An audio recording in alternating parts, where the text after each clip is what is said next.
Assalamualaikum warahmatullahi wabarakatuh. Saudara-saudaraku sebangsa dan setanah air yang saya banggakan dan saya muliakan. Mari kita menjadi orang yang cerdas, yang menggunakan akal sehat, sehingga tidak mudah terperdaya oleh oknum-oknum yang memanfaatkan ketidaktahuan kita untuk keuntungan dirinya dan keuntungan kelompoknya. Jadilah kita orang yang bisa menimbang-nimbang mana yang wajar dan mana yang tidak wajar, sehingga kita tidak jatuh kepada kerugian yang besar. Jadilah kita orang yang bisa melihat realitas dengan hati nurani yang jernih, sehingga kita tidak mudah diprovokasi oleh pihak yang punya kepentingan, tidak mudah dihasut oleh pihak yang sedang dipermasalahkan atau pihak yang mempermasalahkan, tidak terbawa arus kebencian, lalu kita siap membenturkan diri, membela kekonyolan. Ketahuilah saudaraku, kini panggilan Habib sudah disalahgunakan dan dipaksakan untuk diakui sebagai dzurriyyah Rasulullah Shallallahu Alaihi Wasallam. Dari sejak zaman penjajahan, kita adalah orang-orang yang tidak pernah mempermasalahkan panggilan Habib. Bahkan kita sudah didoktrin oleh penjajah dan dinasihatkan oleh para kiai untuk menerima dan mengakui sebagai keturunan Rasulullah Shallallahu Alaihi Wasallam tanpa boleh bertanya apa benar, apa tidak. Dan itu sudah tertanam di bawah otak sadar kita, sehingga kita menjadi orang yang minder ketika disebutkan di hadapannya nama seorang Habib, atau minder ketika berada di hadapan seorang yang disebut Habib. Itu sudah ditanamkan dari sejak dulu, karena memang sejarahnya orang-orang Arab ini datang ke Indonesia digunakan oleh penjajah untuk kepentingan penjajah dan dimanfaatkan untuk menaklukkan, menjatuhkan mentalnya warga negara keturunan pribumi. Warga Nahdlatul Ulama khususnya, mereka adalah orang-orang yang paling membanggakan dan mengagungkan sebutan Habib, tak terkecuali kiai-kiainya. Kenapa bisa begitu? Karena orang-orang Nahdlatul Ulama adalah orang-orang yang sangat memuliakan kiai dan para ulama.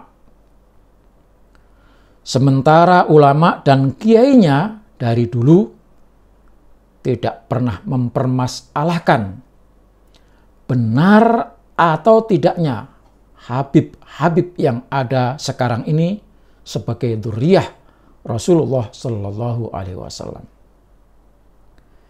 Kiai-kiai dulu sangat percaya kepada orang-orang yang mengaku sebagai Habib tanpa berani bertanya silsilah nasabnya. Kebetulan Habib-Habib yang ada di Nusantara ini,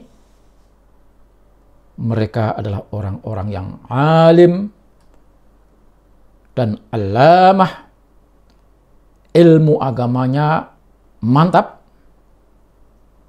maka para kiai bertambah-tambah hormatnya kepada habib-habib itu. Lalu belajar kepada mereka. Para kiai Nusantara belajar kepada mereka, orang-orang yang disebut habib, bukan karena kehabibannya. Sekali lagi, kiai-kiai hebat Nusantara ini belajar kepada mereka, orang-orang yang alim itu, bukan karena kehabibannya, tetapi karena keilmuannya. Sehinggalah dari kiai-kiai itu memberikan sanjungan, pujian kepada para habib. Jadi karena keilmuannya, itulah ulama-ulama memberikan sanjungan, penghargaan. Bukan karena kehabibannya. Karena kehabibannya hanya keyakinan saja, kepercayaan saja. Misalnya, ada kiai atau ulama Indonesia yang dicatat dalam sejarah mengatakan, Habib Anu sungguh sangat luar biasa. Itu sanjungan dari ulama Nusantara. Habib Anu adalah seorang alamah. Itu juga sanjungan ulama Nusantara. Habib Anu adalah panutan masyarakat Betawi. Habib Anu adalah gurunya ulama-ulama Betawi. Dan sebagainya. Itu sanjungan-sanjungan yang berkaitan dengan keilmuan dan ketauladanan, pengabdian. Bukan sanjungan kepada Habib. Enggak, Habib itu hanya urusan pribadi. Jadi, sebutan Habib yang disampaikan oleh para kiai Nusantara itu semata-mata sebutan panggilan kehormatan. Sedangkan sanjungan dan pujian itu karena keilmuan dan ketauladanan sekaligus pengabdiannya. Habib, menurut yang saya pahami, tidak lebih sebagai sebutan panggilan buat orang-orang yang dilahirkan dari orang-orang yang dihormati karena keilmuan dan ketauladanannya. Ya, seperti sebutan Gus buat orang-orang yang dilahirkan oleh kiai yang mempunyai keilmuan, ketauladanan, dan pengabdian kepada masyarakat. Kiai di Jawa tidak mesti punya silsilah keturunan sampai kepada Rasulullah. Dan juga tidak mesti punya keturunan silsilah bapaknya dulu kiai. Banyak orang-orang biasa yang menjadi kiai. Lalu melahirkan anak, karena bapaknya kiai terhormat, keilmuannya tinggi, maka anaknya disebut Gus.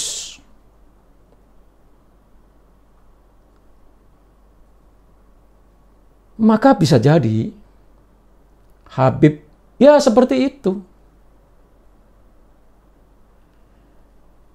Di Jawa Timur atau Jawa Tengah, semua anak kiai dipanggil Gus. Walau dalam kenyataan hidupnya, tidak semua anak kiai menjadi kiai. Anak kiai yang berprofesi di bidang apapun, perdagangan, bisnis, teknik, dan sebagainya, oleh masyarakat tetap dipanggil Gus. Walaupun tidak mengajar, tidak punya pesantren, karena anak kiai. Jadi dipanggil Gus, itu biasa. Bahkan, dalam tanda kutip, sekiranya ada anak kiai yang jadi pencoleng, masyarakat pun akan tetap memanggil Gus. Nah, itu hebatnya. Dan kini ketika ada oknum-oknum Habib yang menghina-hina warga negara pribumi asli keturunan Indonesia, menghina-hina kiai dan ulama Nusantara, wabil khusus ulama Nahdlatul Ulama, merendahkan martabat kemanusiaan keturunan warga pribumi Nusantara, merasa paling hebat sendiri, memaksa orang untuk mengakui kebangsawanannya, nasabnya, mengkafirkan orang yang meragukan atas kehabibannya, merasa menjadi pemilik surga, lalu memasukkan orang yang tidak sepaham golongan orang-orang yang masuk neraka. Termasuk mengkafirkan orang-orang yang meragukan nasab keturunan sampai kepada dzurriyyah Rasulullah Sallallahu Alaihi Wasallam. Lalu ada seorang kiai Nusantara yang melakukan penelitian dan kajian secara ilmiah tentang nasab para habib di Nusantara ini. Dan dari kajian penelitian itu ditemukan kesimpulan bahwa nasab mereka terputus. Nasab mereka diragukan nyambung sebagai nasab dzurriyyah Rasulullah SAW. Adalah Kiai Haji Imaduddin Al-Bantani, seorang kiai muda yang melakukan penelitian nasab habaib di Indonesia. Kesimpulannya bahwa nasab para habaib di Nusantara ini tidak terkonfirmasi nyambung sampai kepada Rasulullah Sallallahu Alaihi Wasallam. Ada keterputusan.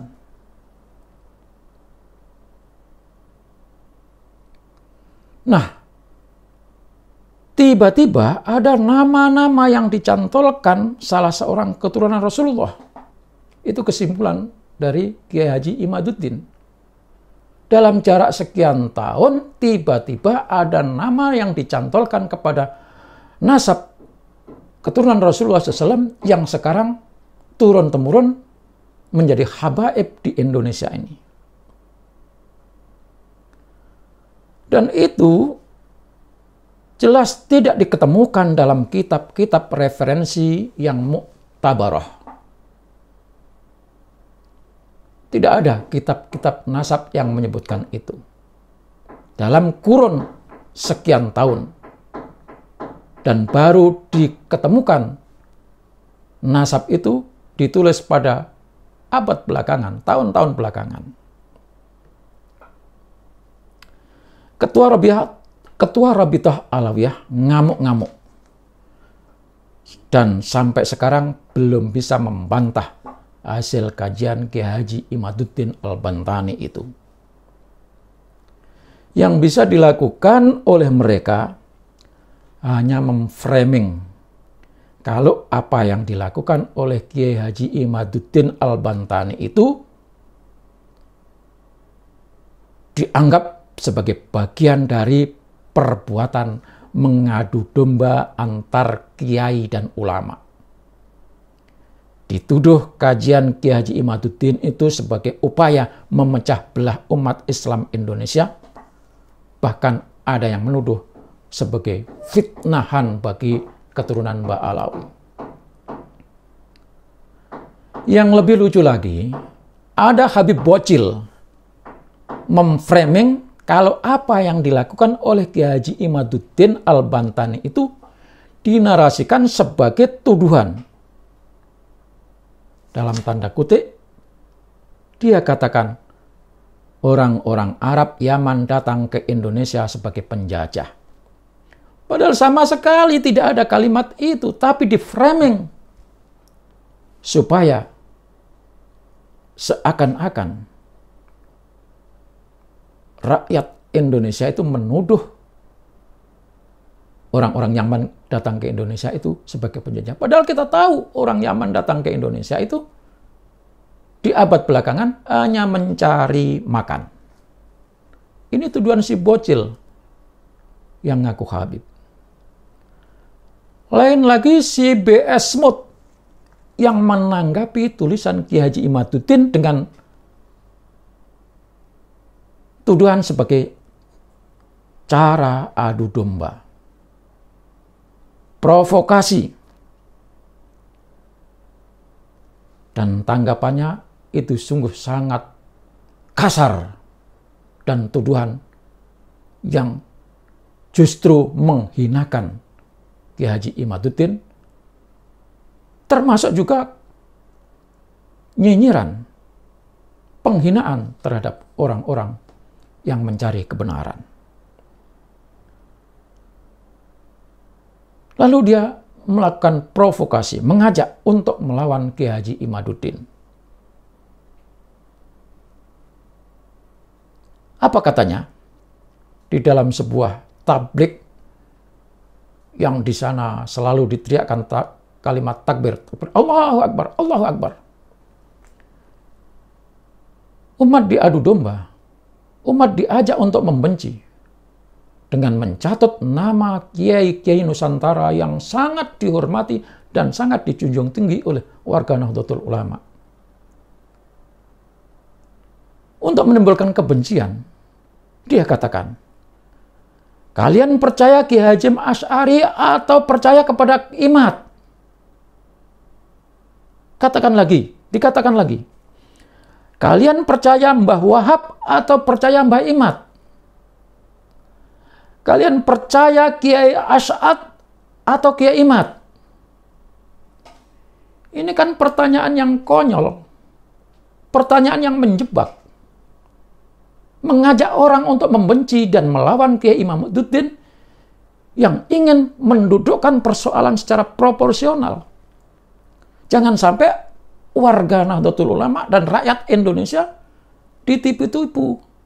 Kita memang mengakui bahwa Habib itu ada yang keturunan Rasulullah Sallallahu Alaihi Wasallam. Ini adalah pertanyaan yang menjebak dan konyol, mengajak orang untuk memusuhi Kiai Haji Imaduddin. Padahal yang dilakukan adalah mencari kebenaran. Sementara itu, Rabithah Alawiyah yang diketuai oleh Habib Taufik makin kepanasan dan kebakaran jenggot. Mestinya kajian Kiai Imaduddin yang ilmiah itu dibalas dengan kajian ilmiah juga yang bisa dipertanggungjawabkan kesahihannya. Saudara sekalian, sebetulnya kalau masalahnya keabsahan nasab Alawi ini bisa clear, kalau Rabithah bisa menunjukkan kitab apa, kitab nasab abad 5 atau abad yang mendekati pada nasab yang dirujuk itu, maka masalahnya menjadi selesai. Kalau dia bisa menunjukkan kitab-kitab rujukan itu yang abad, yang terbitnya, yang dicetaknya, ditulisnya di abad-abad di mana nasab itu nyambung. Tetapi kan ini yang diketemukan adalah kitab-kitab abad belakangan, bahkan kitab-kitab yang sudah diedit-edit. Kenyataannya, Ketua Rabithah Alawiyah tidak mampu menjawab dan menunjukkan bukti sampai saat ini sebagai jawaban atas penelitian kajian ilmiah Ki Haji Imaduddin Al-Bantani. Tetapi justru yang dilakukan oleh Ketua Rabithah Alawiyah malah kontraproduktif. Beliau mencaci-caci, nyinyir, merendahkan, dan menuduh yang bukan-bukan. Ketua Rabithah Alawiyah mestinya memberikan teguran dan nasihat kepada B.S. Smooth yang kurang ajar. Sebagaimana harapan para kiai ulama Nahdlatul Ulama. Ketika Bahar Smooth berkata-kata, berbicara yang di luar batas akhlak junjungan Rasulullah SAW, itu kiai-kiai Nahdlatul Ulama berharap agar Rabithah Alawiyah memberikan teguran dan menasihatinya. Karena guru saya menyatakan, kalau soal Habib serahkan kepada Habib untuk menasihatinya. Tetapi ini tidak dinasihati, tapi justru malah didukung dan didorong-dorong untuk berbuat yang di luar batas kewajaran. Ini justru yang dilakukan oleh Rabithah Alawiyah. Sehingga makin menjadi-jadi apa yang dilakukan oleh B.S. Smooth itu. Dan kini ketika Rabithah Alawiyah tidak bisa membuktikan kesombongan, tidak bisa membuktikan ketersambungan nasab anggotanya, maka jangan paksa orang-orang untuk mengakui dan menyebut-nyebut sebagai keturunan dzurriyyah Rasulullah Sallallahu Alaihi Wasallam. Sekali lagi, ketika Rabithah Alawiyah tidak bisa membuktikan dan membantah apa yang disampaikan oleh Kiai Haji Imaduddin Al-Bantani, maka jangan paksa orang-orang untuk mengakui bahwa keturunan Mbak Alawi sebagai dzurriyyah Rasulullah Sallallahu Alaihi Wasallam. Mungkin orang akan tetap menyebut Habib, karena Habib itu sebatas panggilan. Ya, sekali lagi, mungkin orang akan tetap menyebut Habib, dan itu hanya sebagai sebutan, sebagaimana orang menyebut Gus terhadap putra-putra kiai. Mari kita tunggu apa yang akan dilakukan oleh Rabithah Alawiyah. Kita berharap bisa ditemukan bukti dari buku-buku nasab abad kelima dan seterusnya. Kalau tidak, ya apa boleh buat. Rabithah Alawiyah harus berani melakukan tes DNA. Beranikah mereka melakukan tes DNA sebagaimana yang dilakukan oleh keturunan para wali songo di Nusantara? Billahi taufiq wal hidayah wal ridha wal inayah. Wassalamualaikum warahmatullahi wabarakatuh.